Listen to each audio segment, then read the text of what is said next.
Hello friends, welcome to JS kitchen and vlogs. ఈరోజు మనము మన కిచెన్లో పొటాటో ఫ్రై ఎలా తయారు చేసుకోవాలో చూద్దామండి. దీనికోసం స్టవ్ పైన ప్యాన్ పెట్టి 2 టేబుల్ స్పూన్ ఆయిల్ వేసి వేడి చేసుకోవాలి. పోపు దినుసులన్నీ కలిపి 1 టేబుల్ స్పూన్ ఉండేలాగా చూసుకొని వేసుకోవాలండి.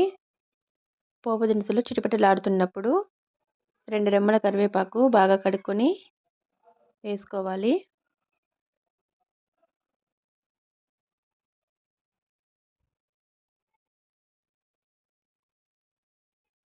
కరివేపాకు కొద్దిగా చిటపటలాడిన తర్వాత 2 ఆనియన్లు సన్నగా కట్ చేసుకున్నవి వేసి వేయించుకోవాలండి.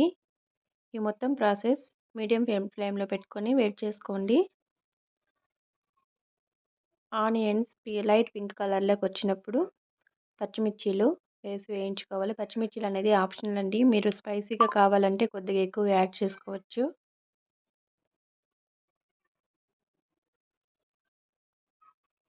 ఇవి బాగా వేగనివ్వాలి.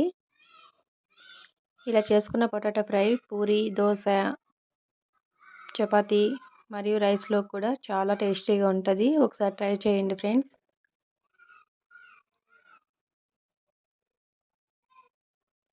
ఇప్పుడు ఇందులోకి పసుపు కొద్దిగా ఎక్కువగానే యాడ్ చేసుకోండి. కలర్ఫుల్గా ఉంటుంది చూడ్డానికి.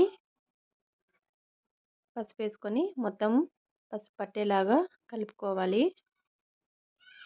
ఇప్పుడు బంగాళదుంప ఆల్రెడీ ఉడికించి ఉంచుకున్నదండి. కొద్దిగా స్మాష్ చేసుకొని అందులోకి వేసుకొని బాగా కలుపుకోవాలి. పోపు మొత్తం బంగాళదుంపకు పట్టేలాగా కలుపుకోవాలండి. నేను బంగాళదుంప ఉడకబెట్టేటప్పుడు కొద్దిగా సాల్ట్ తక్కువ వేసుకున్నాను. సో ఇప్పుడు యాడ్ చేసుకున్నాను.